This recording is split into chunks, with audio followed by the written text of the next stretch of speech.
Good evening, everyone. I'd like to call this meeting to order. The City Council this Monday, February the 2nd, 2015 at 7:08 p.m. Roll call, please. A.C. Brown. Here. Lee Johnson. Here. Bob Cowell. Absent. Trey Vargas. Absent. Tim Terry. Here. Lance Terry. Here. There's a quorum. Thank you. If you please stand, we'll have our prayer by Brother Ronnie Deal from First Baptist Church and Pledge of Allegiance by Chief Will Dawson. Would you join me as we pray? Lord, I thank you so much for your blessings. Thank you for the great community that we live in and the blessings that come with it. I thank you for the leadership of this community. And we just ask that you continue to guide and lead and give wisdom and direction. Lord, we thank you for our nation. And we pray tonight that, God, you'll continue to bless America and that you will give favor to those in leadership positions, to our government, to our military. And Lord, I thank you for this meeting tonight. I pray that you'll give guidance and direction, and that, Lord, everything that's done and said in here will glorify and honor you. And we pray this in Jesus' name. Amen. Amen.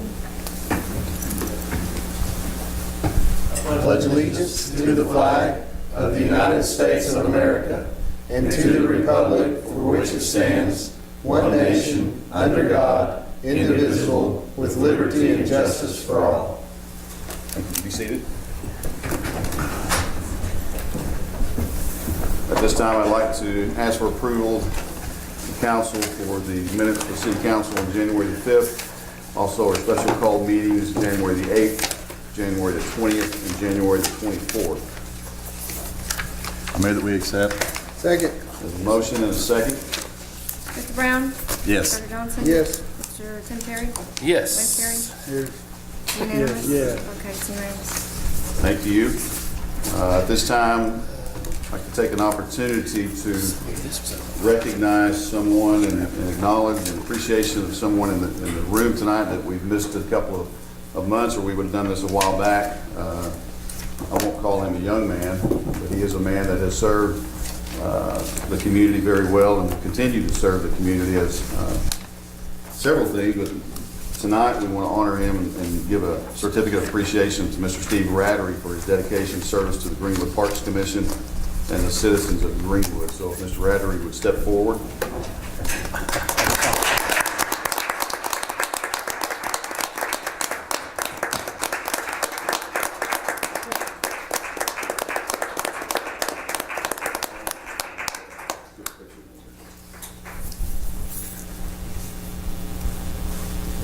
Thank you. Appreciate you. Hey, Over here, Mayor. more photo ops.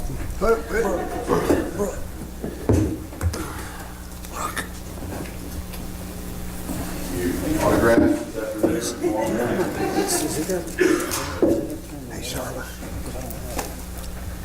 In the window. Would you mind looking at this seat, please? Normally, when we honor someone like that, give a certificate, we send them on their way, but Steve's going to stick around, not just tonight, but for a long time. He's the new chairman of the Water Commission. Look forward to working with him in that position also. Thank you, Steve, for everything that you've done, especially for the parks. Now that you've got a good director, they have a good director, everything should go well. Committee reports. Kenny Sunday with Boys and Girls Club.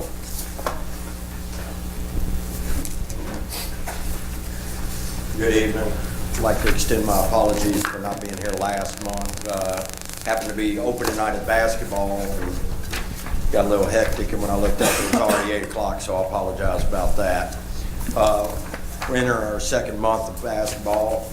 Everything's going good. It's been a great partnership bringing First Baptist over, and it's been a really good experience for us as well as them, so I'm really happy about that. We just ended flag football signups. We'll be starting that. That has really taken off, especially with the kindergarten through second graders who are not able to play in the Pit Bulls system. I think we ended up with 58 of them signed up just in that age right there. We start our baseball and softball signups next Monday. We're looking for a pretty big growth in that. We're looking anywhere from 750 to 800. Last year we had a little over 700 that participated. We secured 6 tournaments. One is a state tournament. At the end of the year, we hosted it last year. We will probably end up with about 40 teams. Last year, we had 37, only 3 of them were local. The other ones had to get hotel rooms, and they stayed here. This year, we'll have, hopefully, get the police department and rent one of their guys to walk the premises while they're here. They get a little out of hand. Last year, I sat there and said, there's no way we're going to do this again, not with these age groups and this classification. And then we counted how much we made, and we called that Monday and begged for it back next year. So it really went good.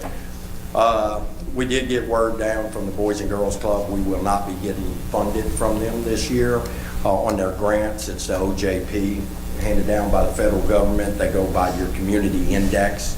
Our community index had a 2, which they take into account minorities, average income in your school system and everything. And like Raleigh Farms and everything is included with us. We're 2. There was 2 of us in the state that did not receive funding. To give you an example, and I'm not sure of their numbers, but I know out of Fort Smith, Van Buren, and Alma, there was 2 5s and a 6. So they were able to secure funding on that. So we're going to really hit it hard fundraising and trying to regain that money. And it's been, we've kind of known it was coming. We were getting cut every year, and this year there's none. So we'll overcome that. We're sitting there still averaging about 177 kids per day coming to after school. We're giving away 103 free snacks on the average. 44% of the kids are scholarshiped in. We have 325 kids that come off and on throughout the week, and 110 of those are scholarshiped in where they pay absolutely zero for it. And that's about it. Anybody have any questions? Thank you. Thank you. What you continue to do out there, I know it's tough, especially with that money. You're getting 0, then understanding, is that correct, from Boys and Girls Club? Right. And what they did, we became a Boys and Girls Club, I believe it was 12 years ago. 12 years, and they threw all kinds of money our way to go. I think it was like 60,000. And so they have steadily come down. 3 years ago we had, I think it went from 24 to 18 to 10,000 this last year to 0. And they go by the guidelines that the federal government gives them to disperse the money.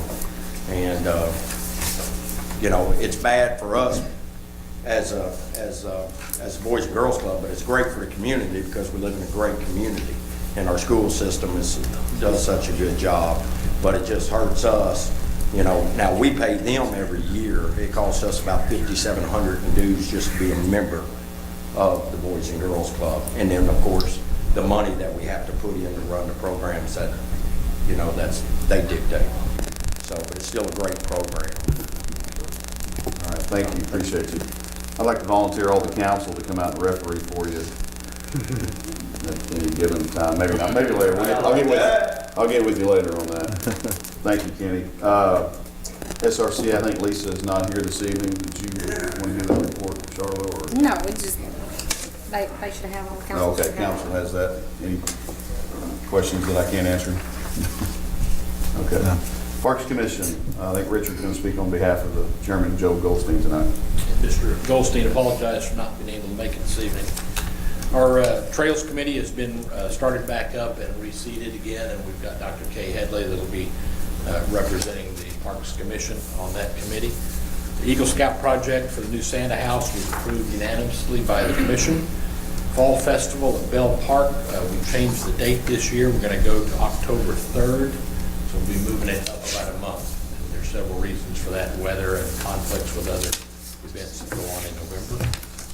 The security system and environmental controls for the Ed Wilkinson Pavilion were approved by the Commission and included in the budget that you guys passed for us this last month. Clock tower repairs have been put on hold temporarily. We've got an engineer that's going to evaluate the tower and tell us where we need to go with some of the structural damage before we start putting a lot of money into that. So we'll be reporting back to you with that. And the trail at Crooked Creek to the Oaks, which is going to connect those two communities together to the city walking trail, will be addressed strong and heavy in this month. We'll be taking care of looking at that. We're still waiting on the Corps of Engineers to bless the actual low water bridge or low water sidewalk going through the creek. And they're scheduled to meet this week on that. Any questions for the park? Thank you, Richard. Appreciate it. Gary Grimes Consulting.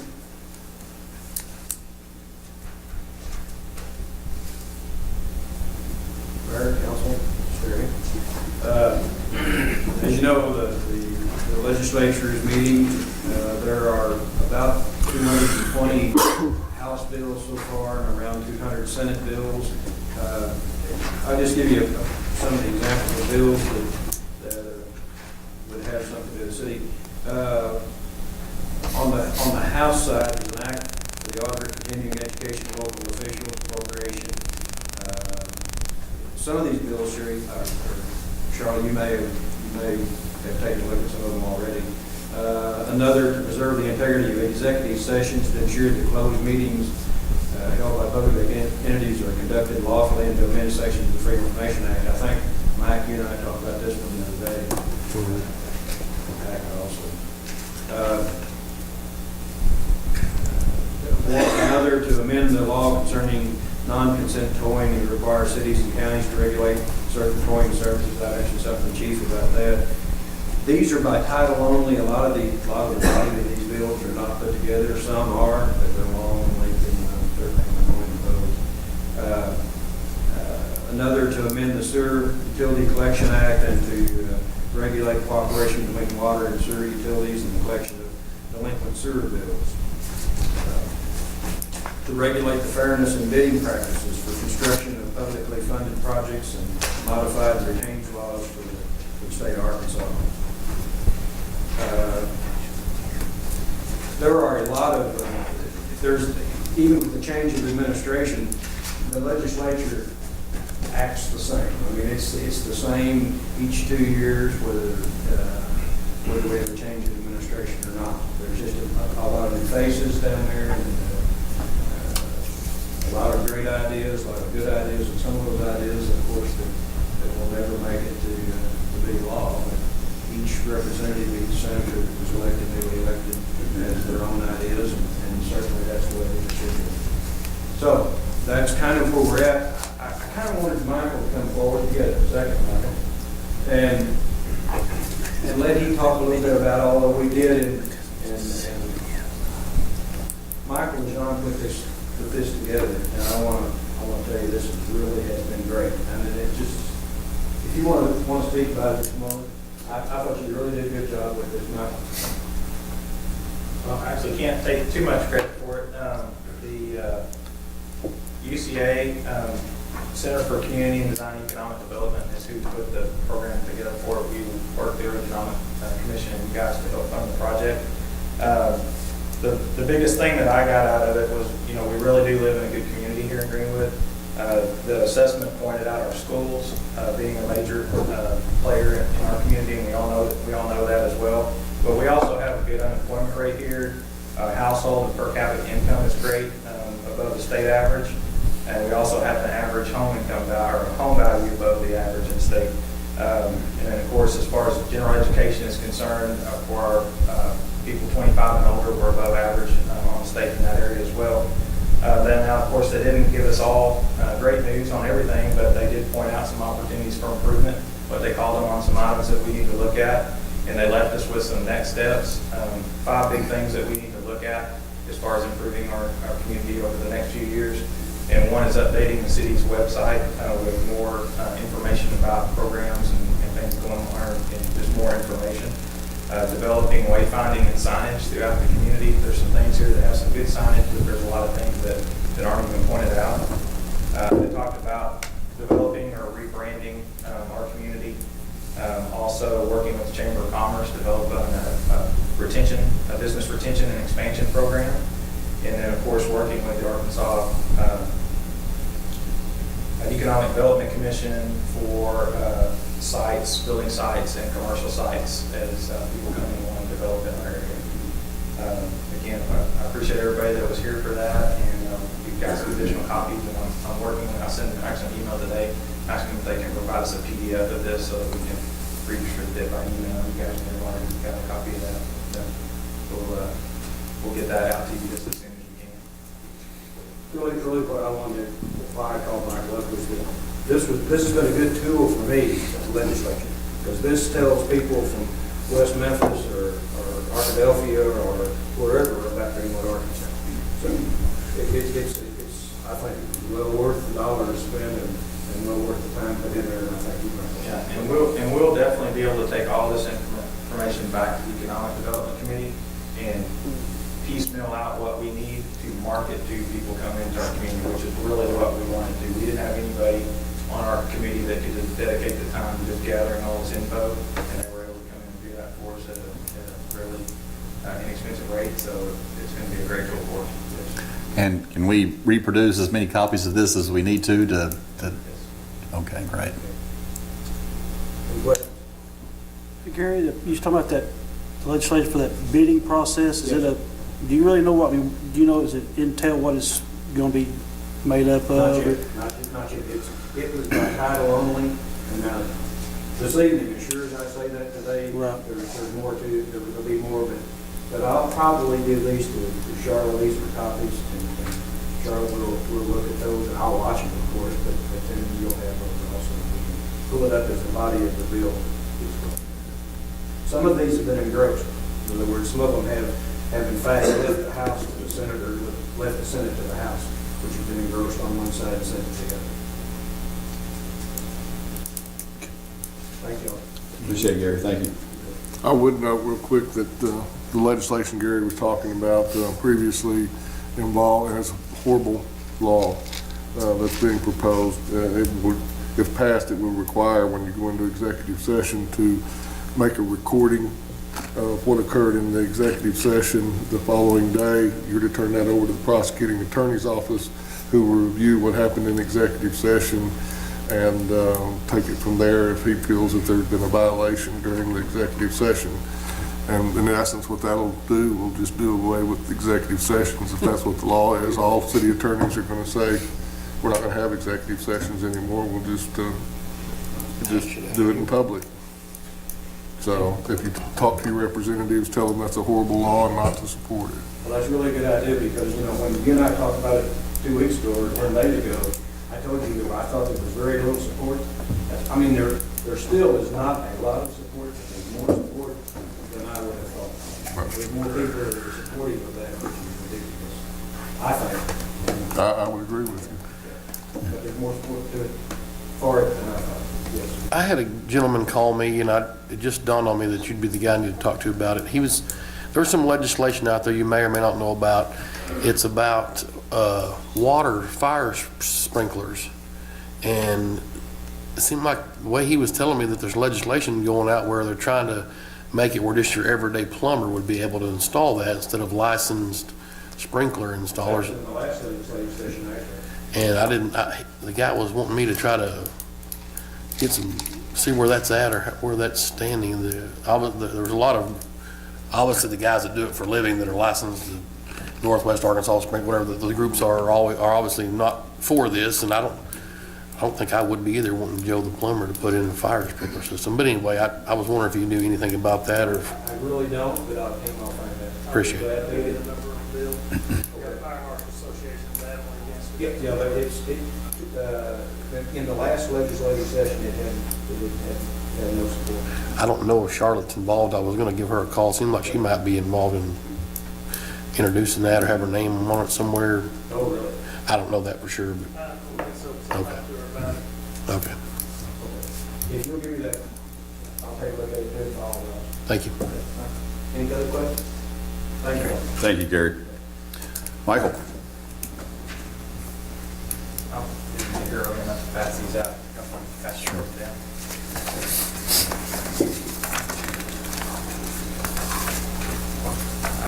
Just a quick update on the project construction. If you have guys have not been by the site in the last few days, it's made a dramatic change as the roof trusses, walls are up, sheathing's on, really starting to take shape, really around the area, down the front entrance is all they've got left to frame. Of course, there'll be a lot of miscellaneous framing that they have left to do, but as far as being able to kind of see the shape of the building and everything, you can tell all that on the road now. As far as the overall cost, if you look down at the highlighted yellow item, we have, through this next pay application, which I've not received it yet to the office, but I know the value, you'll have a total into the project $663,153.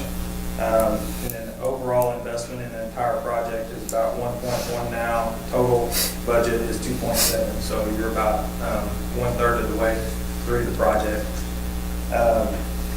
Currently, we have $152,629 left in contingency funds.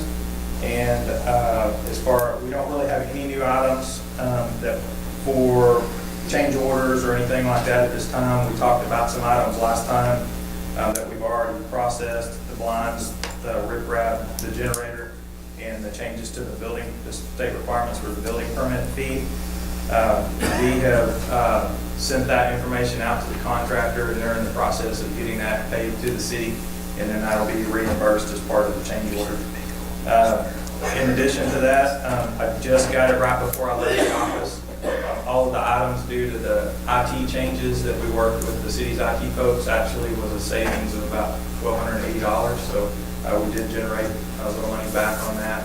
And then Will's working with the IT folks right now, bidding out some different packages of IT. And I'm sure at some point you'll have all those numbers ready for you guys to look at. Total value of the contract sum to date, including change order number 2, is $2,076,226. And they're going to be paving, that's the other thing on the site, they're going to be paving along Old Hackett Road, getting the curb and gutter back in that area, hopefully this week, and then paving the driveway entrance to the site. There's not, and I guess this is more for the chief or both of you. I know I've seen the overall plan, but I just keep getting worried about we won't be able to run through the CB's parking lot on the call. I guess there was no way of putting some kind of escape hatch out the front there through the. I'm just talking about trying to get out if there's get a wreck or something, or chasing somebody, and obviously you can't bail out through the CB's parking lot if it's during business hours and with sirens blazing out. I mean, I guess you're just kind of limited to the old Hackett Road. Yeah, was chosen as Old Hackett Road. Right. That gives us the quickest direction back to both ends, and right. You can get out the easiest that way rather than coming up and trying to navigate through the parking lot. Additional outlet could be added at some point, but it's totally up to you guys. And the back of the site's fenced in, so we have to have another gate access to get out. Had you not noticed the helicopter pad I didn't see it. at the top? Yeah, right. Will you explain the square hole in the roof to me, please? That's what I'm talking about. It's actually a flat area on the roof, and that's where all the rooftop equipment's going to sit, all the air conditioning units for the building. Well, there's 4 skylights that light up the pit, what they call the pit area, where all the staff sits, and kind of like the area that they have in here. They'll have some skylights up there. There's a parapet wall that surrounds that, so that you won't see any of the units. And the wall's up now. It's not sheathed on the outside of one side, but you can see the shape of it now if you go by side. So they'll all sit down in the side? You won't see them from the road. Gotcha. Will told me that, but I was just trying to get my head around it. Next question. Thank you. Thank you, Michael. Our newly elected chairman for Water Wastewater Commission, Steve Rattery.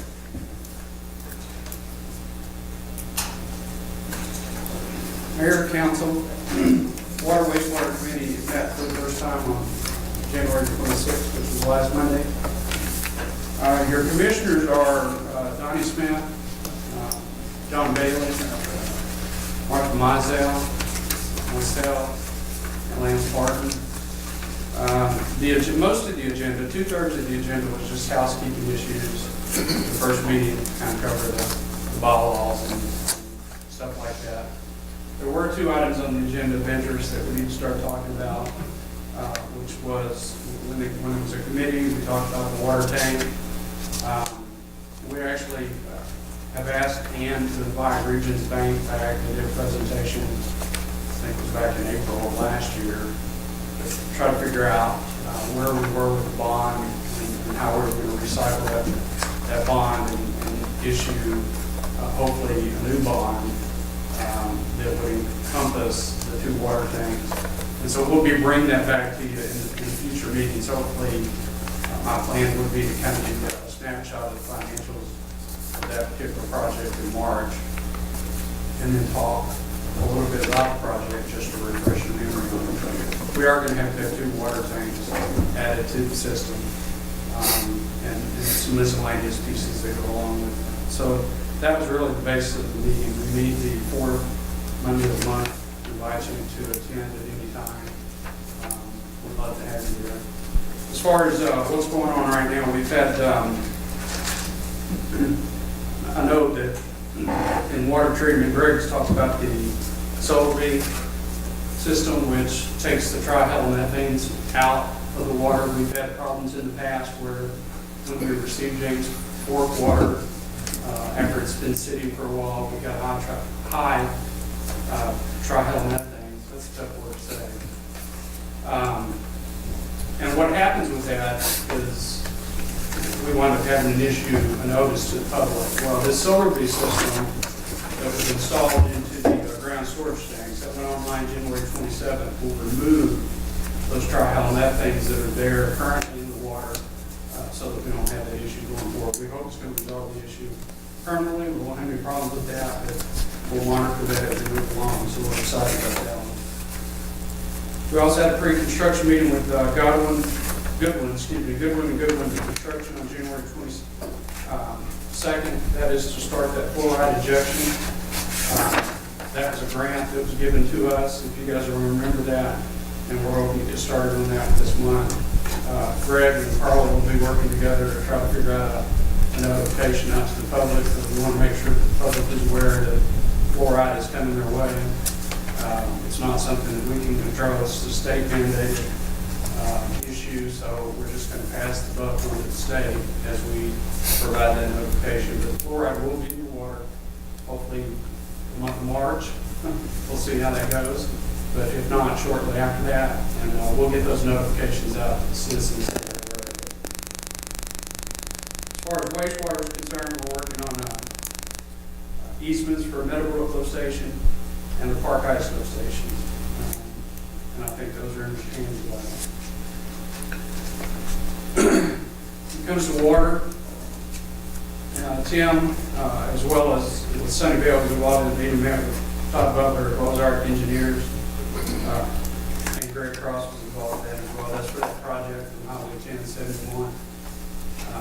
That's moving forward as an asset for the city. Opportunities, I'll just leave it at that. That project, we met with Mr. Camby on this morning to try to initiate a contract. As soon as the contract is done, there'll be a contract between us and that entity, and we'll keep you posted on that. Eventually, Mayor will be signing that contract, not the water commission.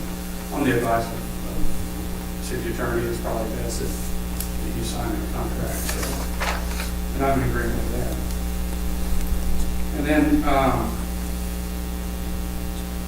Tim Posen met with Hawkins and Ware for the inspection, final inspection of the Nashville and Mayberry projects. And what I'll do on a go-forward basis in finalizing that, I asked the guys to give me an update.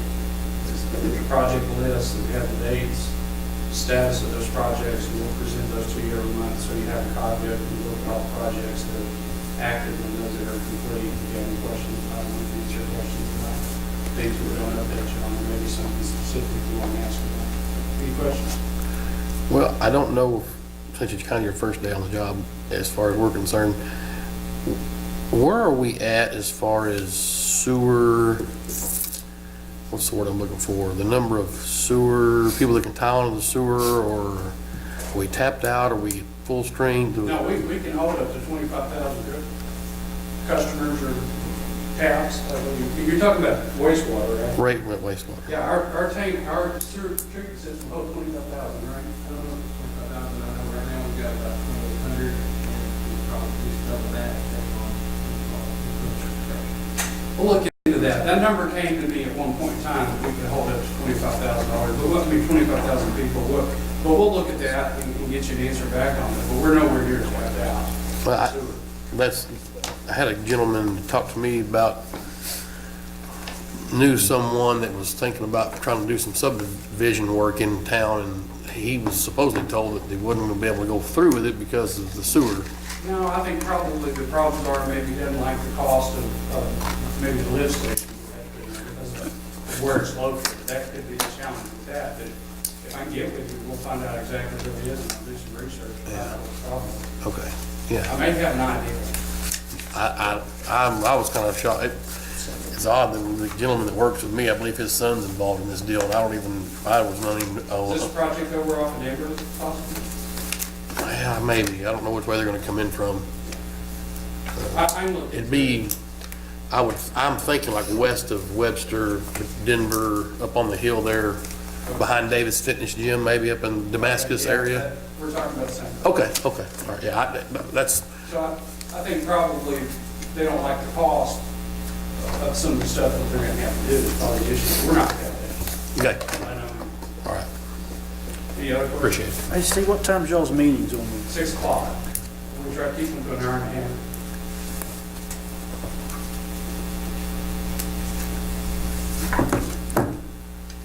Anything else?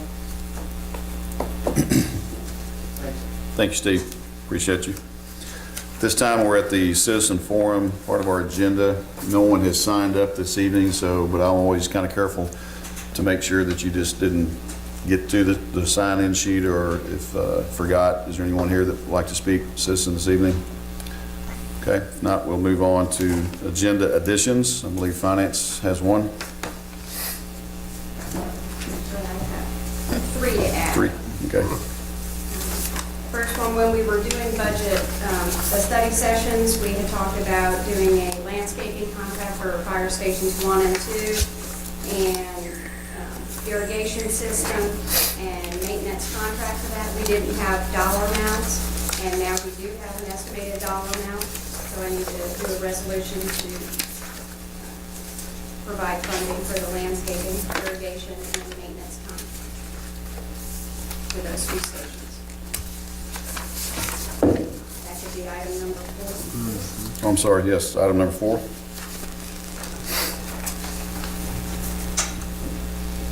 And then item number 5, when we were doing the budget, also I was not aware that the antivirus software contract we have was expiring, and so that did not get put in the budget. So I need to add that to be added to the budget. It's $1,912 for a 3-year contract. If that could be item number 5, please. Okay. And then the last one to add, item number 6, in going through and the budget to calculate the COLA increases for everybody's hourly wages, I discovered some errors in calculations. And so I have a resolution to adjust those errors. They're within police, street, and planning.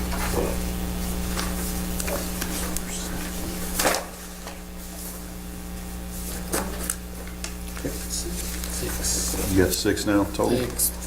Anyone else? Okay, we will move into old business. Police Department has an ordinance.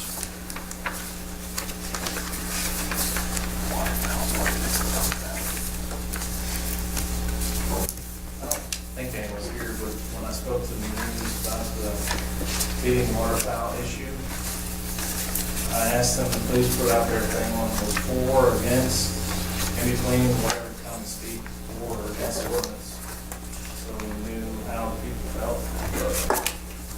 Personally, I don't care which way it goes. I was just trying to help the people that are complaining out at the lake about the geese. Their solution was to hunt the geese in the lake, which I didn't want to see happen. So therefore, the ordinance I brought to you to try to alleviate some of the population problems there. Apparently someone's talked game fish, they said that feeding geese, or not feeding geese won't change the geese numbers there. We'll just eat the grass in the yards, so. I don't know if anybody's here to speak about it, but if there's not, it's not gonna work, there's no sense going forward with it. What's the next step of getting a depredation permit from there? Well, they need permission from the city to discharge firearms in city limits.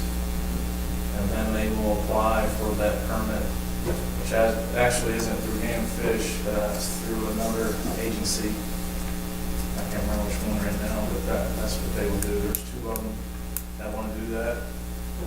They're both in my little zone. I've heard from them both, and I mean, it's a problem for them. I mean, I think it's a legitimate problem. I mean, I'm sympathetic, and if there's a way to legally do that, I would support that for them.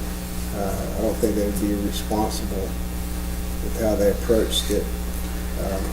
And it's, I mean, there's a lot of goose poop in my neighborhoods. I mean, it's terrible. So, and I think it's a health issue for the lake too. I mean, goose poop is not healthy for the water of that lake. I know nobody's supposed to swim in it, but I see people down off the boat ramp pretty regularly in the summer, splashing around with kids down in there. City pool. So Will, you're saying now that Game and Fish is saying that, Well, someone, at first, I mean, I know that we were talking. I thought we had to pass this ordinance to get the depredation permit. I thought the Game and Fish was the ones that recommended this ordinance. Yeah, I don't want to hear about, get this passed, I don't want to hear about Farmer Tom at the co-op, whoever, Farmer Tom at the co-op saying that he heard at the Game and Fish. I mean, this was what I thought the Game and Fish told us to do. That's what I thought too. I thought the Game and Fish was telling us to do this. I researched on how different cities got to alleviate the problem. There's a lot of cities. I remember you saying this, passed that. right, it was just. Along with feeding other animals like deer. Sure. I mean, I just separated that from their ordinances. Well, then that, I guess, if you don't think it's necessary, I mean, it seemed to me like it would aid in the problem as much as I was obviously for having people notified of this, Well, but the thing they told me, the biggest thing that would keep them out of their yards is if they left that barrier. Right. It's supposed to be a barrier around it. Well, but this where their problem is in that pasture. This back there, there'll be 300 of them out there in the summer when they come. They just molt out in there. That doesn't have anything to do with people's yards. I mean, they come in people's yards too, but there's a whole slew of them that come out and cause issues at certain times of year. And I don't think it has. I think it's just the time of year. And this is where they come to do their molting, and they show up in droves. And we're not, the complaint wasn't about goose poop in a pasture, was it? well, no, I think they come out there and settle in that pasture, and then they're milling around the driveway and the yards. They come to that area to molt, but they're not just hanging out in that area. They're all over the lake, but that's their sort of main area where they go. Well, I think the buffer zone, that was the one that you talked about that I thought the Game and Fish was supposed to be involved in. I don't know who would enforce that. So if the folks that want to do the depredation, the next step for them would be to get permission. How do they get that permit? Do we have to apply for the permit? Do they apply for the I don't believe they're going to do that unless they know that we are going to allow them to discharge firearms in city limits. Is how that began. Yeah. Mr. Dunn called me and asked me. And we did pass an ordinance, correct me if I'm wrong, that allows people to discharge firearms if they have a certain number of acreage. That was only for the annexed areas, not for when they're already incorporated. Is that the way we did that? I thought we changed that because we thought it was not going to be appropriate to have it just be for annexed. I think we spoke about that, but I'm not sure. I don't think we ever, Change it, did we? I don't think it no, it was, was ever changed. went through with that. No, we changed the acreage, but I don't think it ever included the already incorporated. I think that was just some of the negotiation stuff and that annexation stuff we were talking about, we were looking at doing it for the people that had a certain amount of I could be acreage. remembering it wrong. So at some point, we need to go ahead and repeal all that legislation? At some point, we need to go ahead and repeal all that legislation? Well, we need to pull it up and look at it first. Yeah. See what it is. So- I don't think you can just Well, let me ask you this, though. Let me ask you this. I mean, I know people in other places that have a problem with these geese, but how do you feel about the discharging a firearm out there at the lake? You know what I'm saying? I mean, I don't know who all lives out there and who all's going to whip out. I mean, somebody may whip out an AR-15 and, you know, just go spray and. Well, that's the problem. Never know which I one mean- to get. Certainly, even there have been mistakes before. I don't know if you saw a story a couple years ago where a police officer tried to shoot a snake, apparently with some type of rifle, and it actually went across the lake and struck a kid and killed him across the lake. So, for me, you're not going to get me to say yes. I want them to be able to shoot firearms and city limits. Particularly around the lake, body of water. Particularly around the lake when you're talking about ricochets. And, now, you can put a limitation on what they can use, but that's not saying they're going to follow that. So, and we're certainly not out there to check their guns, and I don't know how cooperative the game fish should be on doing that. Matter of fact, they can't even do that right now because of the law that's just passed. Our game fish are pretty much riding around waving at people because they took away their ability to spot check people's licenses.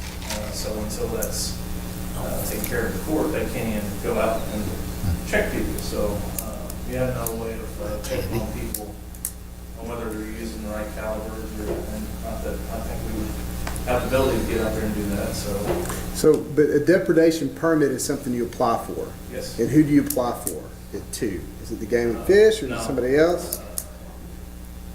It's an entity of the federal government that you wouldn't think it would be under, but they explain, I can't tell you which one, but I certainly tell you next time. Do they have to have permission to fire arms before they get the permit, or do they get the permit and then come and They ask? They don't have to pay money for this permit, I guess, so Yeah. they want to be okay prior to applying for the permit, which they made it sound like they could get if they applied for it. But you have to show, I guess there has to be some kind of study on the number of geese and what percentage it is that you're taking away from that population. But before all that, Mr. Dunn wanted to know that before he even proceeded with it, that you were going to allow him to discharge firearms ceilings.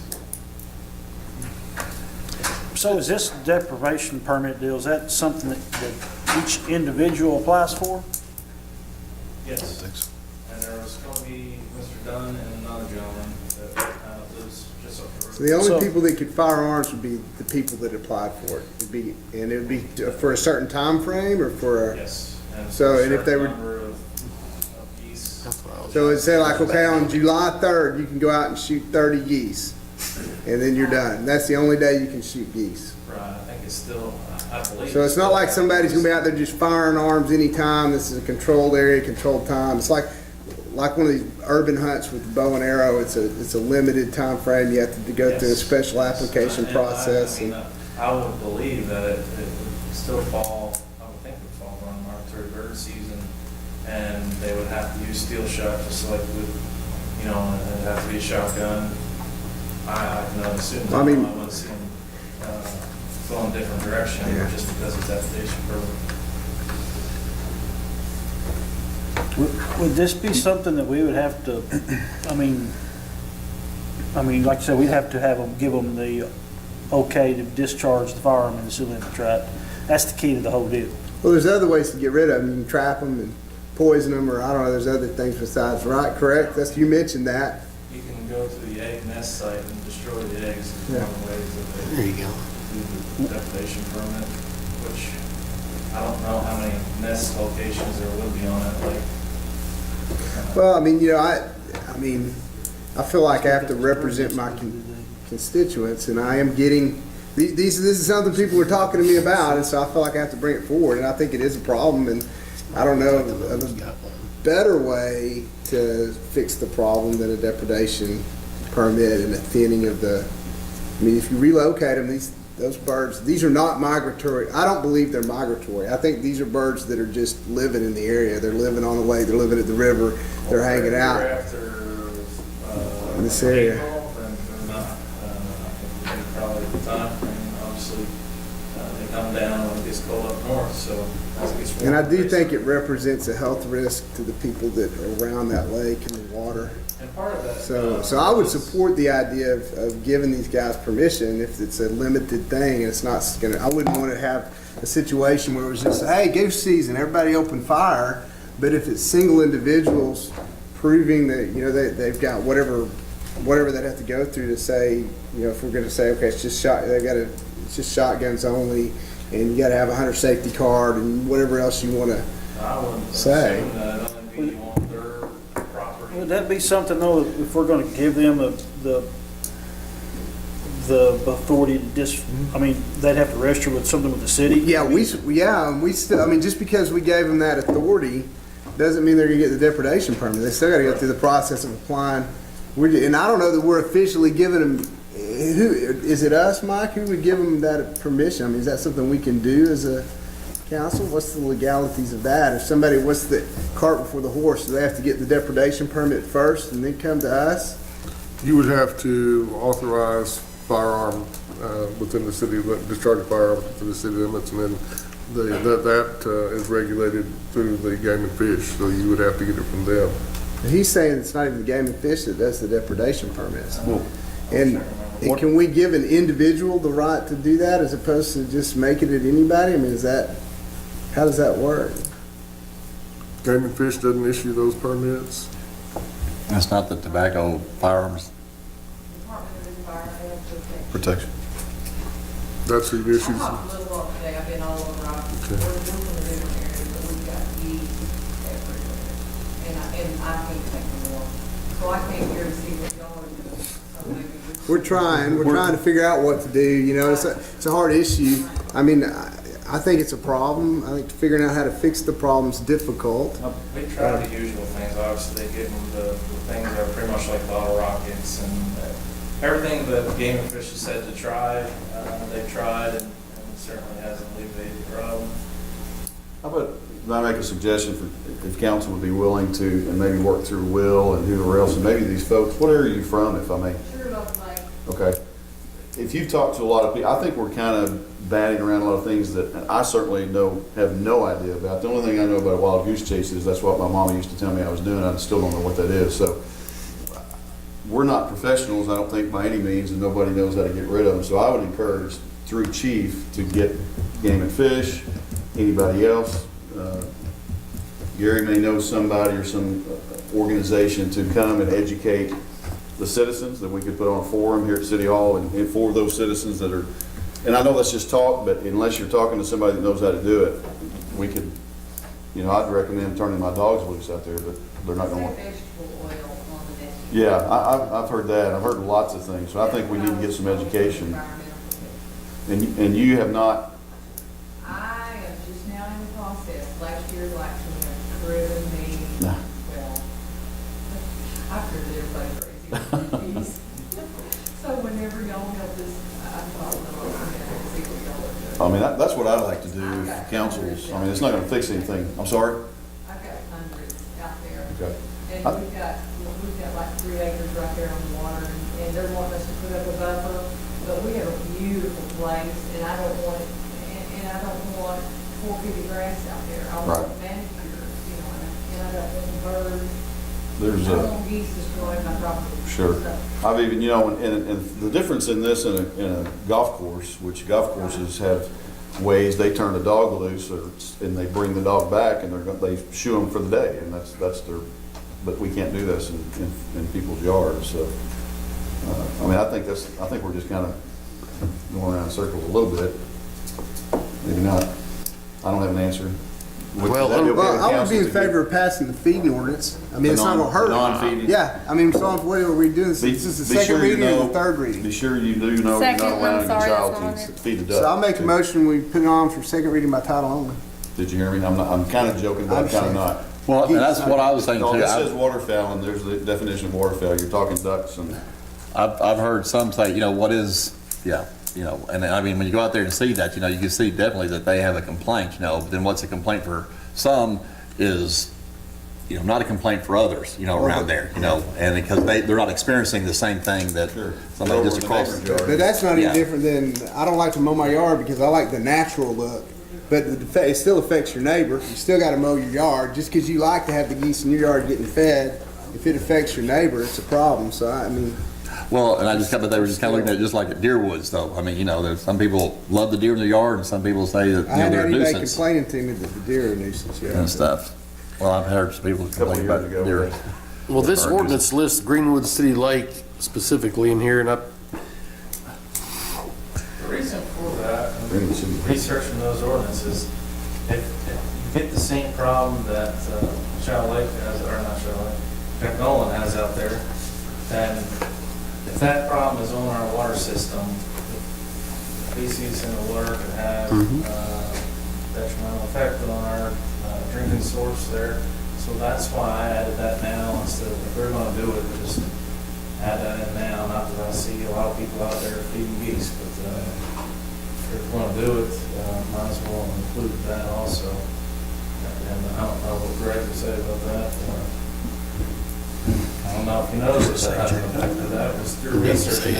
There's some places apparently it did have an effect on their drinking water source, and that's why I added that.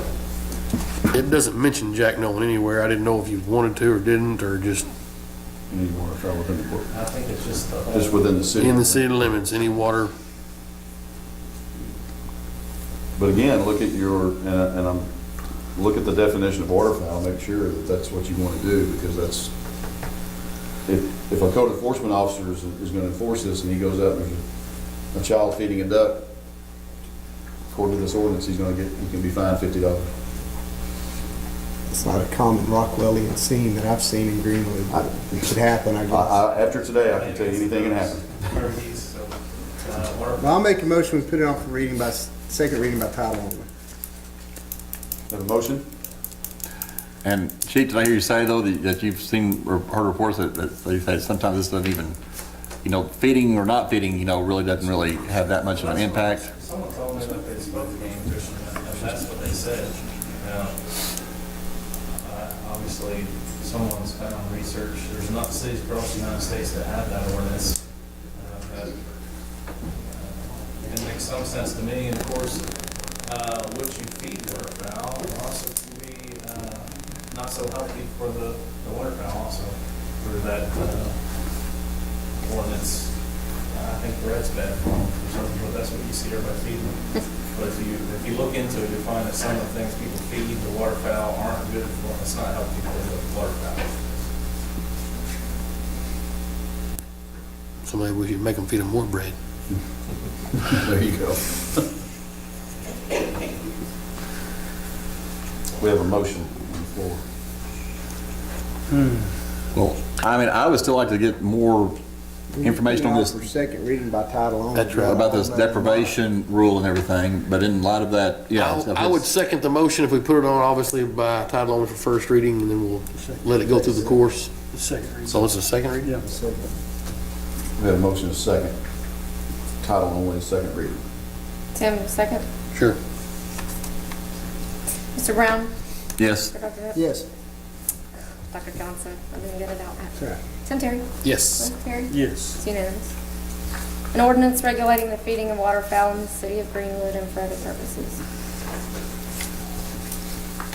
Thank you. And Are we gonna- just to not belabor the point, but is there a way we could kind of somehow get a deprivation guidelines or whatever that we can kind of go over ourselves, but like before the next meeting?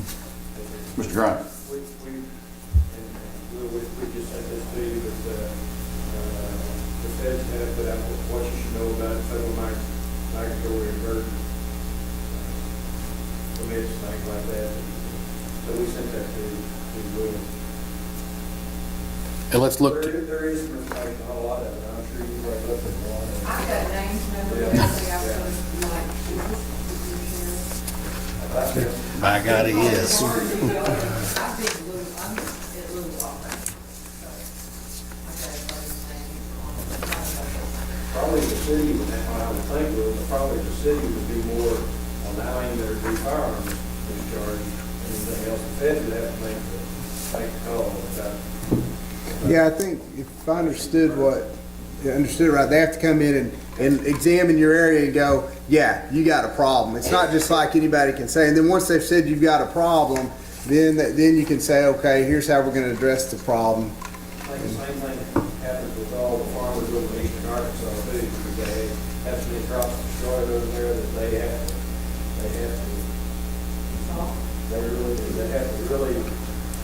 They said to do something with Well, it. They let's said that the seasons. try to shoot for getting some sort of study session, public forum, whatever, between now and March meeting. Yeah. That's good. We'll work something out, get some information here. We'll shoot for that further time. You might get those folks' name and number at some point. They might want Okay. Yes, if you don't mind, before you folks leave, if you get information to somebody, the lady right in front, or chief, however you want to do it, appreciate you. You know, it consumes my whole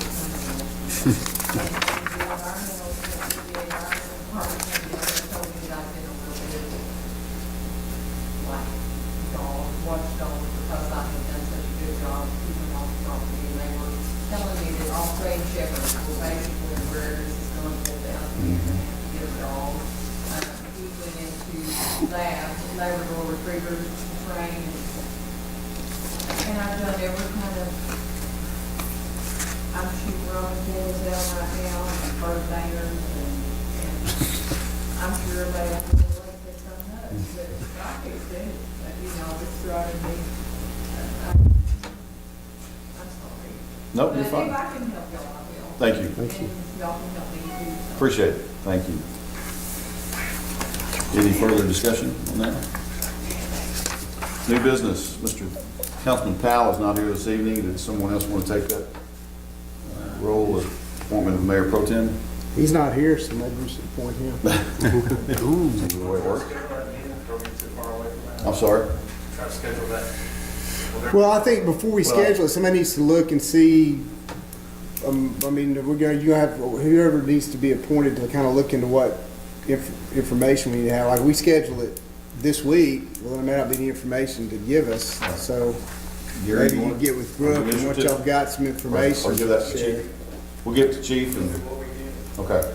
Well, we need to find out for sure who needs to come in and check and see if there is a problem, that entity, and make sure they, you know, that there's no reason to have a meeting if they don't think there's a problem. We'll have to just go back to square one. We'll get together and get something going, get it cooking. Okay, so no one wants to take that Nah, let's just keep cooking. for Mr. Powell? Okay. Item number 3 on new business, finance.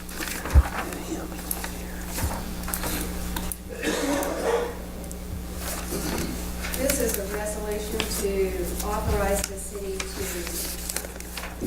enter a contract with Greenwood Bank to extend the credit limit of $50,000, and that $50,000 will allow the mayor and each department head to have what's called a purchase card, where they're able to make purchases for items where they can't use a purchase order.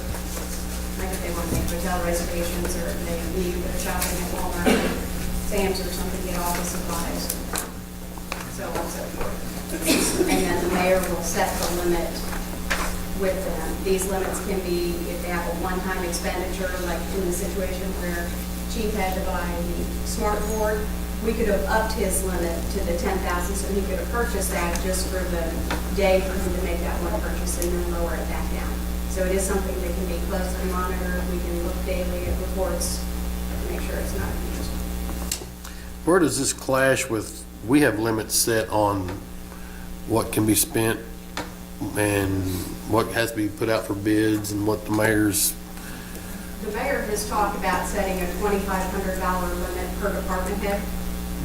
Well, but still, they can't go buy anything that's not in the line item budget, right, Right. Mike? I mean, no, it's just a different way. Instead of writing a check or whatever, they can use the credit card, but they still can't go buy anything that we haven't allowed for in the budget. That's right. Correct. This gives a little bit of freedom, and I'll tell you, as Parks Director for 7 years, it wasn't a horrible thing, it was just inconvenient on certain fall festival days. So like if we budgeted materials and supplies Right. for parks and you needed to go buy some weed eater fuel or whatever, you'd have to go get a purchase order. Yeah, And you have to go to board But now you could certification use the first. credit Right. card for that. that's correct.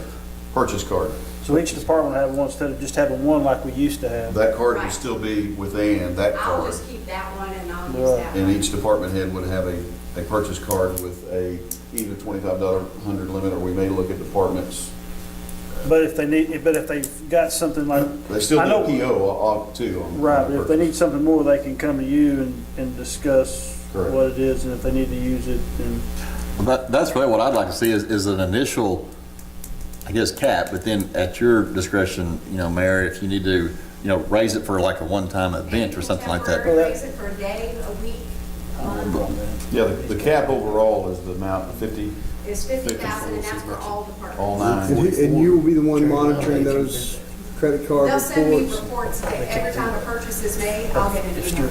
Okay, so it's not like you're gonna get, here's the end of the month and here's your credit card statement. Every time a purchase gets made, you get an email. Right, I get an email, and then department heads will then issue me an original receipt, because we have to have an original receipt in order to pay on this. so what you're saying is, for example, we use Will for, if he needs to go buy office supplies, he can't get it here, and he has to go to Fort Smith, he can take his card and use it, but it would come out of his materials and supplies to pay for that. Right, or if he wants to make a purchase online, a lot of times we find things cheaper on Amazon. Right. If he wants to make an Amazon purchase, he's gotten several and saved a lot of money. Okay. But this way, he can go ahead and do that. And then just the receipt comes to you. And then, as long as we have the original receipt, because the auditors look very closely at the original receipt to go with the credit card. But the money that pays that receipt or that bill comes out of their line Comes item. out of their line item, exactly. I'll make a motion. Second. Have a motion and a second?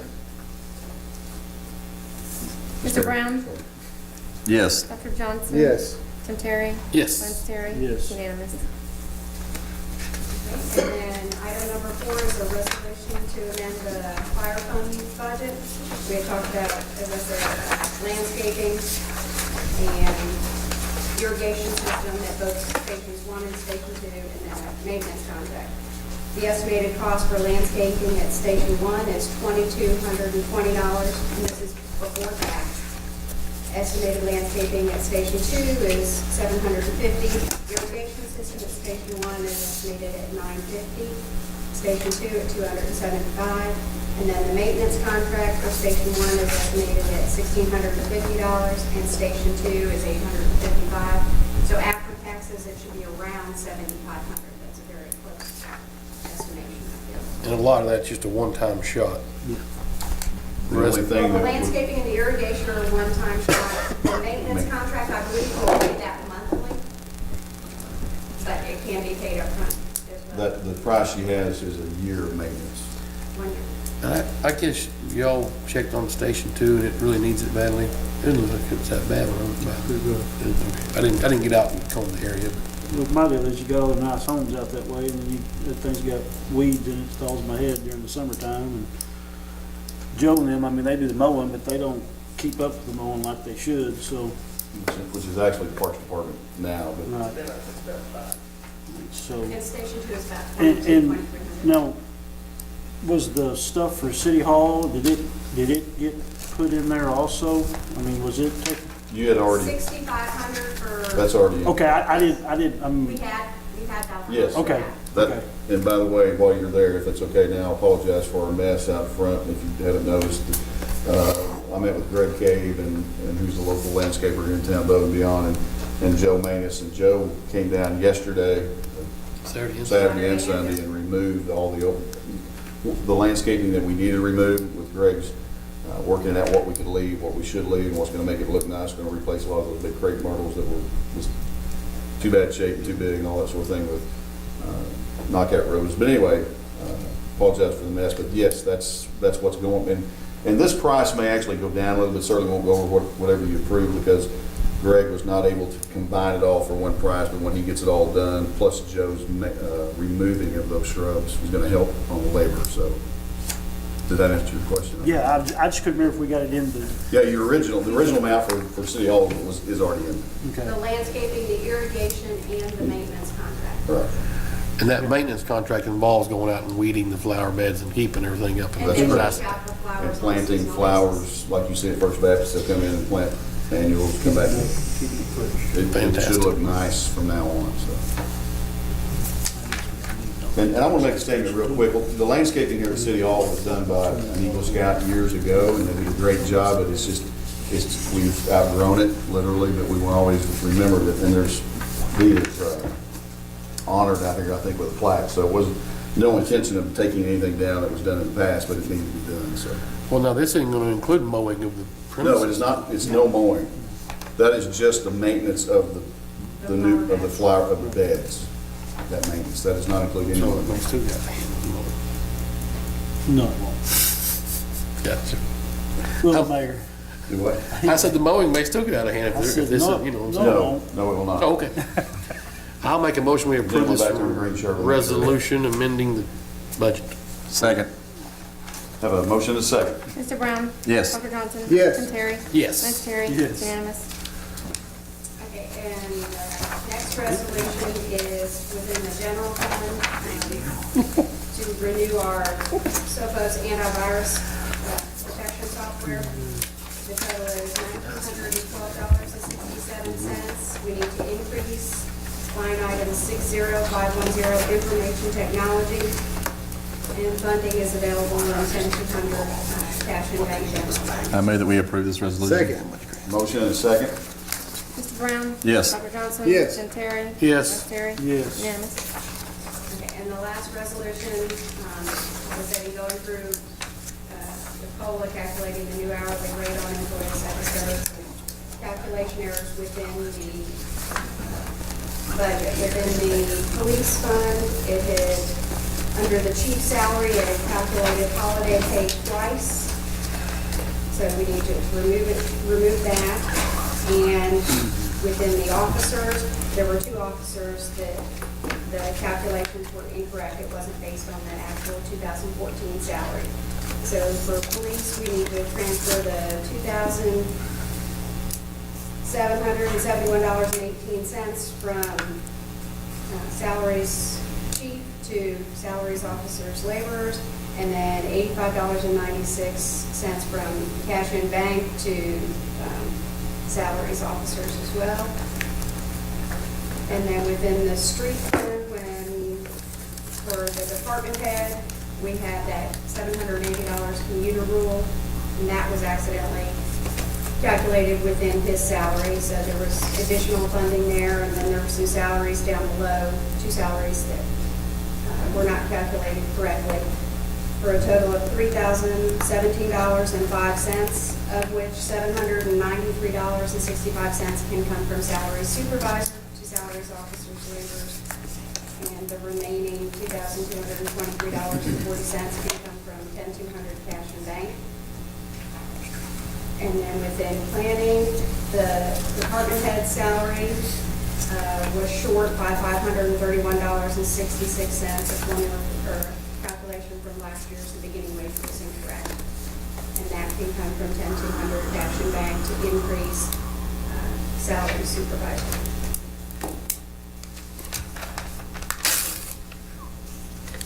I apologize for not correcting this calculation error. I make a motion, we approve this resolution. Second. A motion and a second. Mr. Brown? Yes. Dr. Johnson? Yes. Ms. Terry? Yes. Ms. Terry? Yes. Unanimous.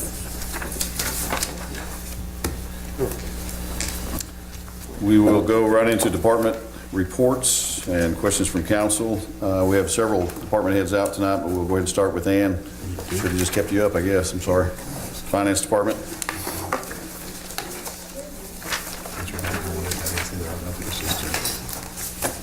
We have, still not received word on our 2014 audit. I spoke with, or 13 audit, I spoke with Joanna Gaines from legislative audit to find out why we have not yet received it. She said it's a timing issue due to when the schools come in. The schools only have a short time frame, so anyone who comes in then, they get bumped and the schools go through first and then they go back to the others. So she has no anticipated date as to when we'll receive it. Hopefully it will be very soon. City sales and use tax is up considerably. It was $175,000, but it was based on December taxes, so people spent more money over Christmas this year than in years past. County sales tax is up just a little bit, about $5,000. And the police city sales and use tax was $25,000 for the month of December that you just received.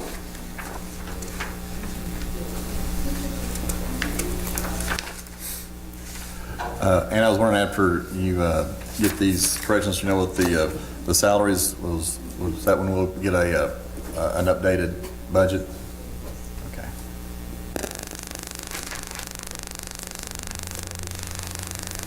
If you don't take the budgets that were just in your boxes this week, I'll go ahead and change those out tomorrow. Oh, okay, great. Any questions? Thank you, Ann. Police Department? Chief Dawson.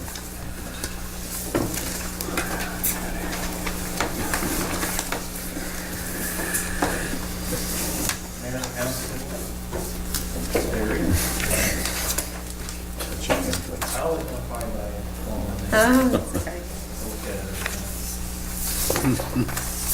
In January, we had 253 calls for service, 18 motor vehicle collisions, issued 85 tickets and 226 warnings, and arrested 43 subjects. Training, Detective Deere went to crime scene certification program, which is a 6-week program. This first week was 32 hours. Everybody in the department did the yearly certification for racial profiling, which is mandated to do by the state. Lieutenant Hobbs and Corporal Wiseman attended desert snow training, this criminal interdiction. Total training hours was 168 hours. We Lieutenant Driscoll and Officer Fugit attended the 9th grade career fair this last month. We had our polar marvelous splash and the plunge. Over south. And one thing I'd like to point out is that Lieutenant Driscoll wrote Joseph a letter. I don't know if it was, I didn't actually get to see it, but I texted him earlier because I wanted a copy to show you guys. But while we were down there at the Municipal League Conference, there was a child that ran away from school, and Joseph actually located the child and actually had to apprehend him because he wasn't going to go willingly. So he held him until one of the officers got there. But Lieutenant Driscoll, at my direction, wrote him a letter of appreciation. I would assume was the type of letter that he wrote, but we appreciate what Joseph does and certainly what he did that day. For CID, they were assigned 18 cases and they closed 16 last month, and overall, it's 18 to 16 for a 89% closure rate. All I want to say about the packet I gave you, we talked about the STEP program, STEP raises, which a lot of police departments use. We spoke about caps on each rank's pay, and that would certainly do that. I used that 2,500 to 9,999 survey from Municipal League to compare it to the cities. Obviously, everyone would be under our size, as us and Centerton are up at the top of that list. So it's comparing our salaries in that step chart to all those cities that are our size and smaller. And I'm just giving that to you to look over the next month. And I think everybody on that chart is pretty close. Either, I think all but 4 people are at or above the step that they're supposed to be at. So there will only be 4 adjustments that I'll talk to you about next month that I would ask for to bring them up to the step that they would be at, and for us also to be able to implement that step raise program that would cap at 10 years. And at 10 years, once you cap it out, that's it. That's no COLA raises, that's nothing until obviously you would revisit that schedule and make sure it's in place with everybody else again. I would say every 3 years, but once you reach that cap out, that would be it. That's what you get until that. So if I'm reading this right, a couple of these raises are just 2 cents an hour. There's only one that's 12 cents. I think there's one that's 3 cents. Looks like there's 1, 2 that are 2 cents, They yeah. were color-coded, but I didn't. One that's 12, and then one that's 4 cents. Okay. Yes. So So, I'm just making sure I was reading that right. well, I can look at that and compare it, like I said, to that salary study from the next month. And I would like to go to that. Sergeant Morgan is tapped out. He was one that wanted to get any more raises unless that step scale was. Or unless he got a promotion to the next rank. And then Exactly. he come in at the next Right, notch. yes. But I know that we talked about, since I've been chief, that there's got to be a point where on the salaries, we say that we can't go any higher than this. And when I explained to the administration today, captain and 2 lieutenants, that our salaries and the general fund are on a destructive course, that if we don't take action to start capping salaries, the general fund is not going to be there. I certainly want them to make all the money I think they deserve, but we have to be responsible with our part of the budget, and I would hope everybody else can do the same in the city, so the general fund can be healthy in case something comes up. But the general fund's not increasing by very much every year, and as salaries go up, it's eaten into that general fund, and I know we're partly responsible for that, so I'm trying to take action to do our part and curb that damage, and hopefully we bring in some commercial business, and that starts to go up, and certainly look at it again if that happens. That's what I'm going to ask for. Well, Chief, I 100% appreciate you doing that for sure with your administration over there. And I've kind of been pushing this deal, and I'd like to see it push in all departments, not just police. But I mean, there should be a top for, each. I mean, that's just kind of life. But I hate for folks to be disgruntled, especially guys in your department, that there is a top, but like you said, there's room for hopefully promotion, or and I guess in Morgan's case, to go to lieutenant or whatever. But or the next rank, whatever it might be. But I appreciate you being proactive on this, and because you're right. I mean, 50% of the budget's got that big ugly police badge underneath it, of the general fund, and so I mean that's not your fault, but it's a good looking badge. But I mean, it's just the way it is, and y'all got. Every one of y'all are underpaid if you want to look at it from the overall, people, the civil service guys don't make another suited general, but unfortunately, there's other bills to pay, and I know I probably don't have any, I'm not making any friends, but in the police department, but I think this is something that needs to be done, and like you said, to kind of try to keep pace with the general fund. I appreciate you doing that. I hope it doesn't ruffle any feathers. And like you said, I strongly urge that we revisit it, like you said, every 2 or 3 years, and make sure we're on par. I included Alma's, and you'll see where from 13 to 14, they pretty much added 3,000 each max and brought up the bottom. Obviously, they revisited. I think if you look at the numbers, most of them, we come in under cities that go down as small as Nina in some cases, but I know how much money we have there, and it's going to be tough to swallow for the guys. We are a very young department, and there's not room for advancement unless we start to increase our boundaries in the population. There's room to add rank, because the closest person to retirement is Captain Wolford, who has I think 13 years left, so for 13 years, unless we increase our size, there's not going to be a position open for Sergeant Morgan to get promoted. I mean, that's just the facts of life right now. We can retain people. We did a good job the last 2 years by adding those incentives and getting the pay up competitive with the towns around us. So I need to. It's going to come to heads eventually, and with the taxes that are coming up to be extended, hopefully.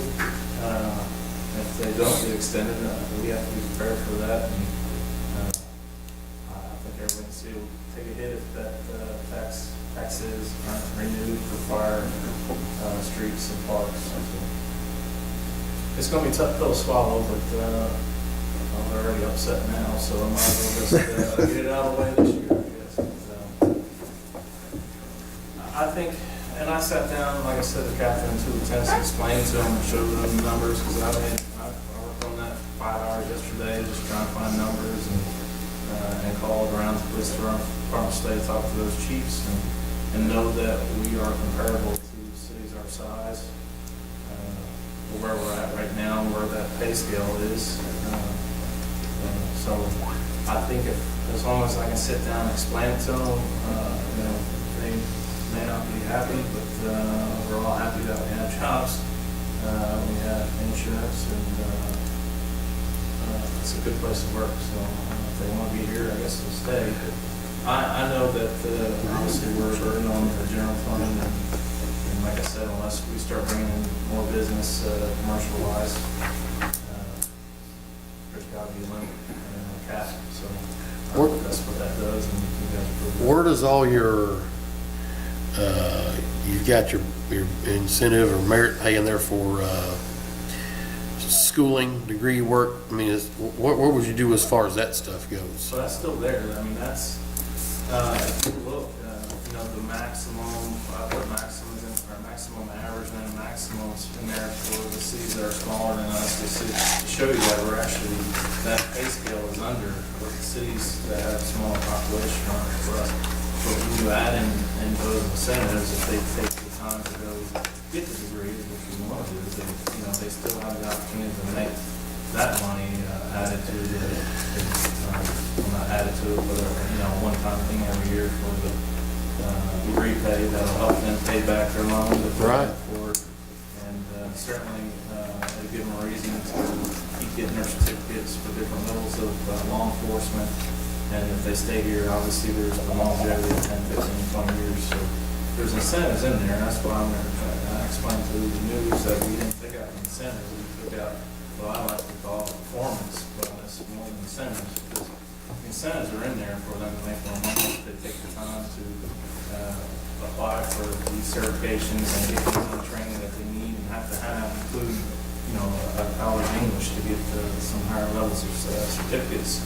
So they're there, and I still want to look at it, some more certificates as far as a one-time thing like the fire does, as far as things like drug recognition expert and things that you have to go to extra schooling and you're on call for. If you obtain those and keep them, that's certainly something that you go above and beyond your normal workday, being on call for.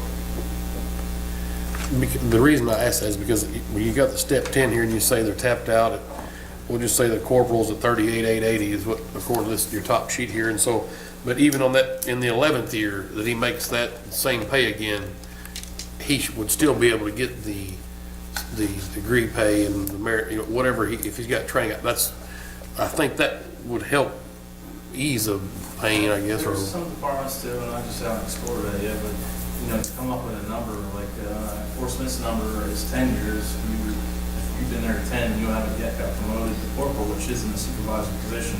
It's more like a senior officer. You automatically get promoted to corporal at 10 years. For me, I was thinking 15 years. You automatically go to corporal. It's not a supervisory position, but it's showing that you have tenure here and that you're a senior officer. That makes sense. You can see it got adjusted. That's why I included down was from what it did from 13 to 14, 15. That's it back there, that factor there. Well, I appreciate you getting this started, because I talked about it during the budget time stuff too. It's a good place to start on that. But I also want to say, I don't want you guys to get disgruntled, because, I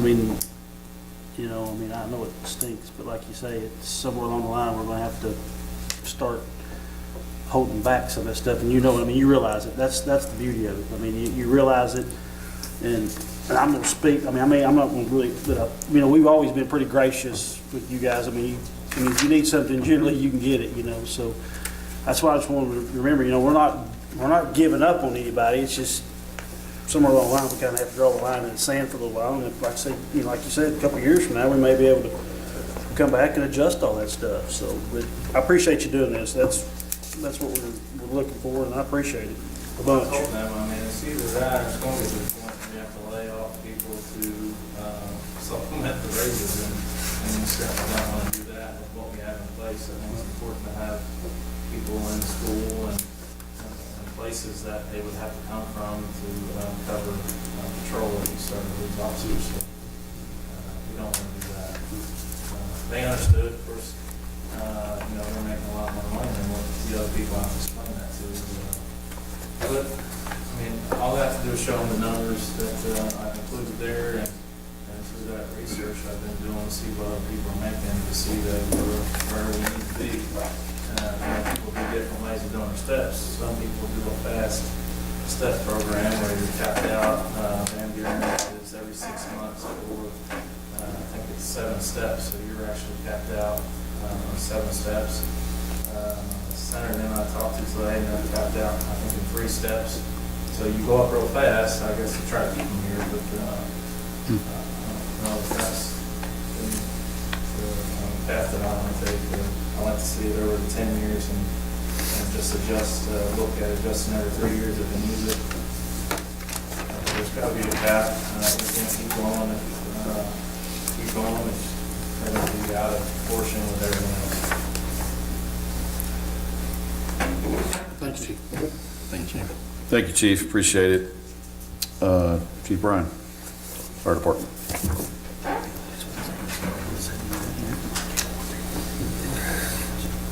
Mayor, Council.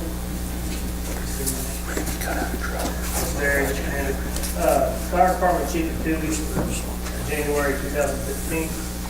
We had 40 department responses in January. 6 of those were fire-related incidents, 4 motor vehicle collision with injury incidents, and 1 of them was a hazardous conditions, like a hazmat.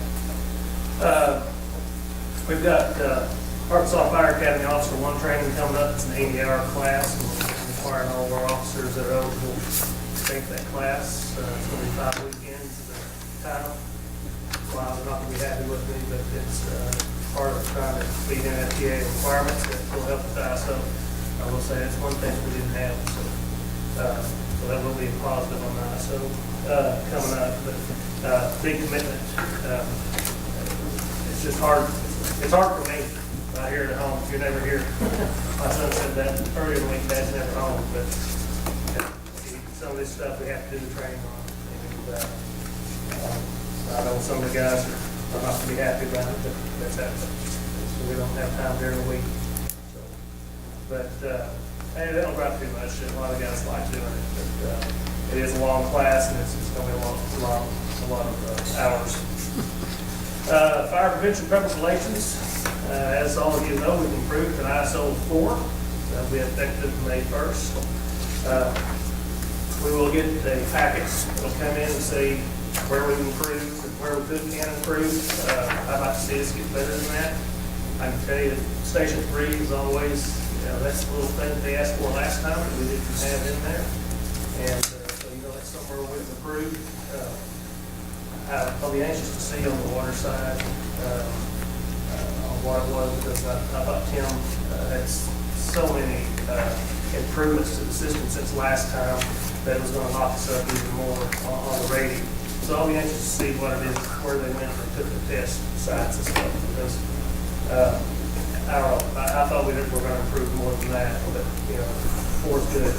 4's a lot better than 5, and everyone will see it on their insurance and even on the city's insurance. I know when I talked to insurance agents, they were all very happy. And so we'll see what happens when we get that, see where we need to address it, and we'll adjust our long-range plan to meet those needs and go from there. And I'll try to inform you guys if anything's major, but it's probably not going to be probably just a little bit sprinkled here or there of different things that we can change. We had a control burn this past Friday on the Van Order property, the Order control burn.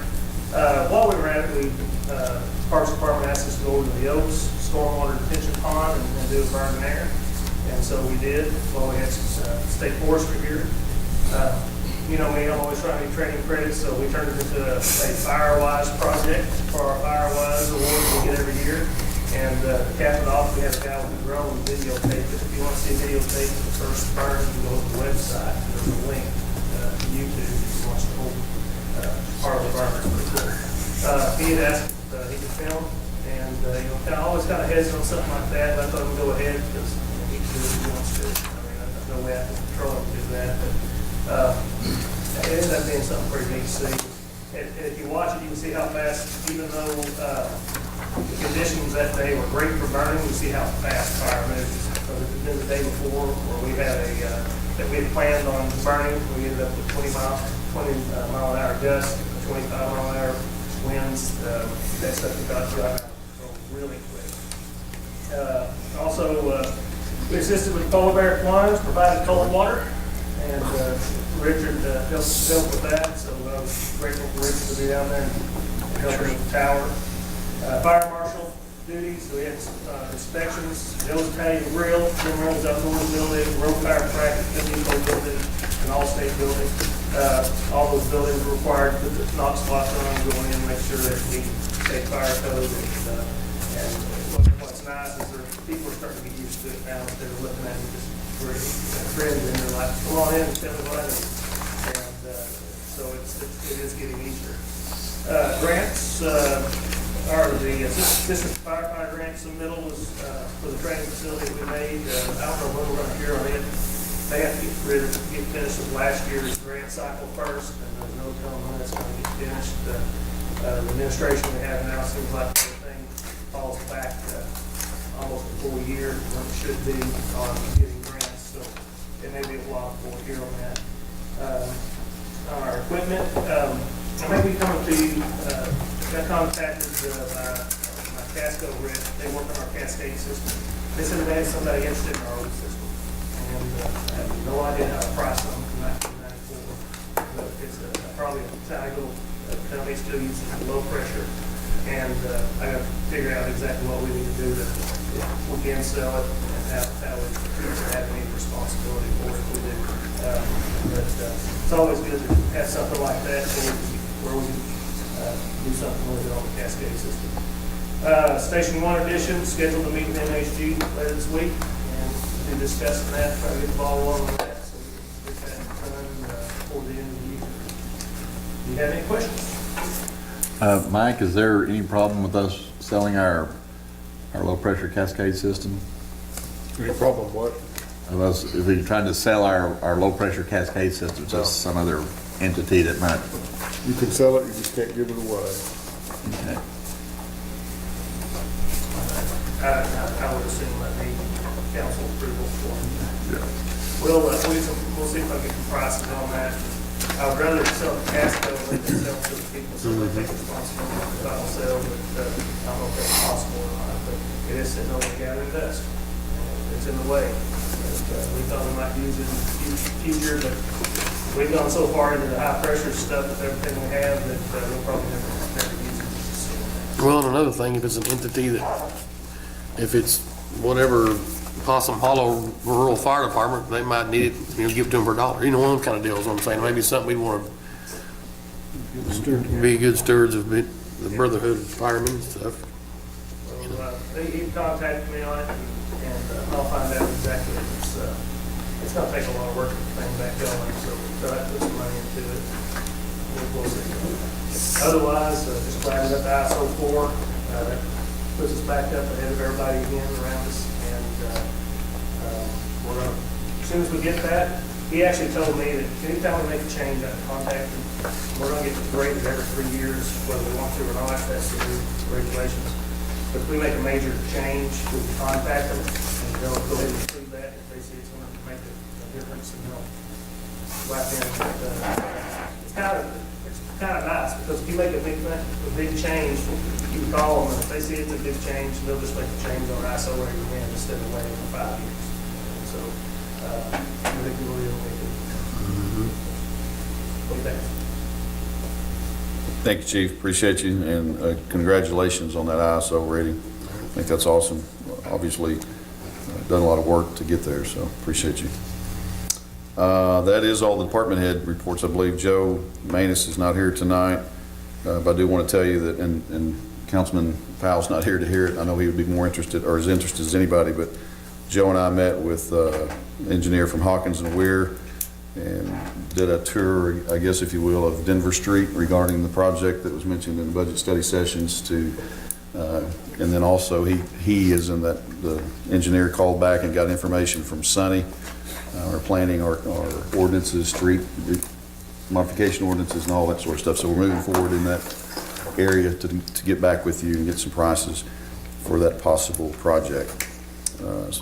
Sonny's not able to be here. He had a doctor's appointment late this evening, so that is all we have as far as in the council forum. Anything? Hey, Doug? From you gentlemen? Yes, sir. Just out of curiosity, we went back to that landscaping stuff. Mm-hmm. I'm kind of on the manicuring deal here. Out of all that little stuff, I mean, and they're going to do that maintenance agreement. I mean, they're going to be there anyway. Can they not just like give us a package deal and mow that too? Yeah, we can get a price from them if you'd like. You know what I'm saying? You know what I'm saying? I mean, if they're going to be there, and I mean, I mean, Richard, they're going to have plenty to mow. They've got plenty. That's I mean, for you're sure. saying if we're going to do that, and they're going to take care of all that stuff, you know, if I have this agreement, I mean, surely it can't cost that much more to take one of them big fancy lawnmowers and whip through there and make it look just as good. I'll be glad to ask. I mean, There's not very much grass here, or for sure, to Station 2. Oh, Station 2 wouldn't. That's what I'm saying. Take So long. if you don't mind, just sure. ask him if he can. Sure. That way it'll take a little bit off of him, you know what I'm saying? Because he's, and that way we're getting the whole package. We ain't having to worry Sure. about City Hall and the stuff that people are seeing that's got our name on it. And Be glad to ask that. You bet. that's what I And mean. it may even, you may even see the total overall, I mean, the overall price will obviously go up, but it may come down the other part if he's getting, if he's Right. getting the package deal. Right, you know what I'm Sure, saying? If he's be getting glad to all- ask. Well, and the police department certainly, I told Will today, or Chief, that today we'll be coming back to the council to do the Right, same thing right. over there. I don't know how much grass there you've got. You guys don't have a problem with that, do you? I mean, you know what I'm saying? Just, Okay, doesn't hurt to ask. right, no, so. Well, He'll be here tomorrow. you mentioned Greg Cave, and I'm assuming that's who we're going with this business? Correct. I mean, Didn't have to bid, I mean, it's not a Right, bidding right, that's issue, a- so that's, yeah, and he's local, obviously. Well, I mean, once we get to, once the police headquarters is done, and I don't know how much grass is gonna be involved or landscape, but if this thing gets to where it's pushing $10,000-15,000 to do mowing of the city complexes and upkeep, I mean, we might at some point look at bidding this thing out. Sure. You know, I don't recall right now if it's $10,000, 20, but, I mean, I'd obviously like to keep. It doesn't hurt for to the ask, local guys. absolutely, once it gets bigger. There's a lot of local guys Sure. that do landscaping. Sure. You know, and I mean, those guys do my yard, so but at least the fertilizing and such, but. You know, and I know Richard, the Parks Department, you know, and again, as we go and we get bigger, and new businesses are coming to town, by the way. We've got good news for you later date too, and different things coming, so things are gonna change for us. And, you know, the park, or the square, for instance, is very well taken care of by the Parks Department, but that could turn into an issue that it needs that extra, and he's got always extra, but at this point, I'll be glad to come back and we'll As get much your as price. I'm not a real big fan of Paying people to do. paying people to do what we're paying people to do. What we can do. And therefore, that's why I want to look at, if it gets to growing as much as it might, that Sure. we look at a bidding out of this. Sure. Because if I'm going to spend tax dollars to do the job of people that I'm already spending tax dollars to do, I want to get the cheapest tax dollars from bang for my buck, you know what I'm saying? That's my Absolutely. personal opinion on the deal. Absolutely. But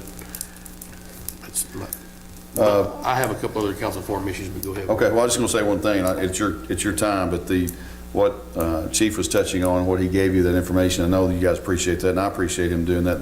The department head meeting this morning, I thought was productive, odd, a little bit, but as all day was today for some reason, Monday, but Brooke and I kept saying we're in the twilight zone, just different things, nothing bad, just odd things. Groundhog's Day. It's Groundhog's Day, and so Sonic had, never mind.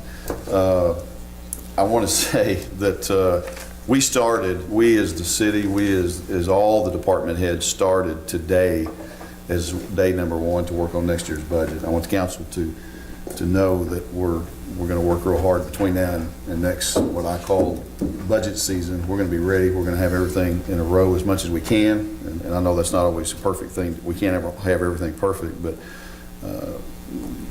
I kind of gave a challenge to the department head this morning. They accepted it to get rolling on stuff. And I think, I'm not saying I prompted the chief to do what he did. He was already working on it before I said it. But other departments are doing the same, and we're going to get down to the nitty gritty and try to get some things squared Only away. other policy or piece of business I wanted to talk about was, when do we need to start getting real proactive? This may be for Mr. Hamby, on getting this, the renewal of the tax, the 3/4 cent. At what point, we've been kind of throwing this around, Mike, I don't know how much if you've heard, or if we talked about this last month, or should I even talk about this right now, or, I mean, we're not trying to get this, the tax for a special election this year, before it sunsets next year. I would guess I'm just asking for guidance on when we need to start trying to get the verbiage and when the deadlines and the date set, and whether you think that's a good idea of trying to get it. Yeah, I would think that you would want to do it a year ahead of time. That's standardly how you would do it. I will get with Charlotte with the information and I'll start putting something together for you to consider in the next couple of months. We were trying to figure out when a good December ice storm.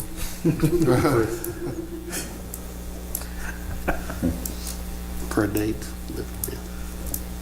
That's all I have. I'm going to skip the drone legislation for now. I do want to commend Carla Irwin that's here tonight. She's done a good job with the ladies in the water department here lately. Not lately, they're going to, I guess I'm bringing this up because Carla's got them going to a training tomorrow, which is kind of a combination, I think, working with themselves inside, working together in the department, also customer service. So I've just always encouraged department heads to do whatever training they can do, especially for with and for their employees under them. So give her kudos for that. That's tomorrow. And you've invited, Thursday, you've invited any or all of us to step in and help you because you'll be in there by yourself to see what happens in the water department when you're by yourself. Okay. Any other comments or forum from council? Thank you all. I would entertain a motion to adjourn. Make a motion. Second, Mr. Mayor. We are adjourned.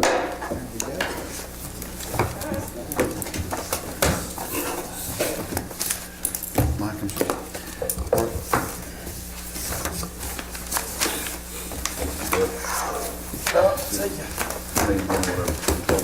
Knock him dead, Doc. Oh, yeah.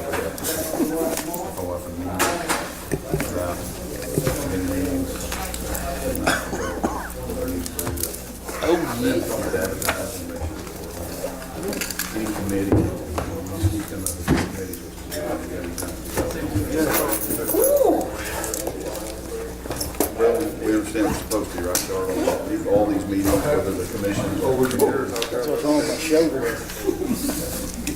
The Greenwood paper.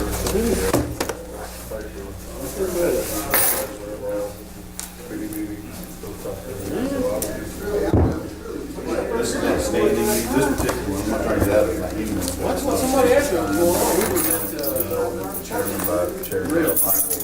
When everybody can, I mean, we're trying to follow the same guidelines. Follow the same guidelines, just like a courtesy. We usually cover that.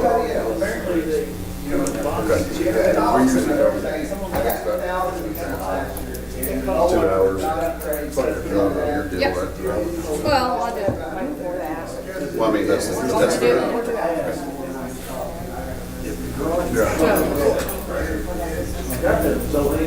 Unfortunately, pretty sure information I can just pay us for it, we better give them what they ask for most of the time. We all got to sit in on this. We all got to sit in. Are you going to notify for committee meetings? You want to notify the committee meetings? Well, it's a big general assembly. Because I don't know about a lot of those committees.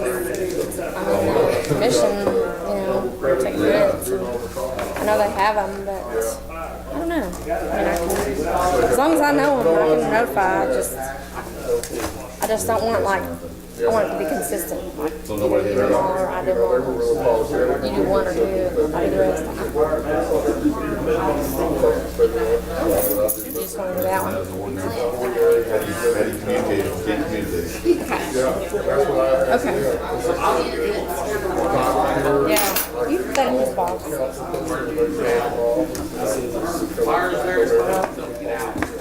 Okay. Okay, you just do the ADC and I'll do this. I'm gonna So see. you got, Matter of fact, while I was up there, I was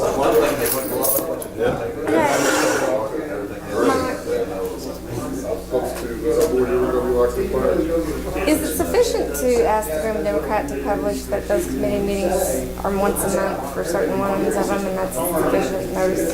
Well, it is unless you change it. So I can do that instead of sending out every 2 months? I would say that unless, there's a special setting, if there's a special setting where changes will notify. I think that covers it.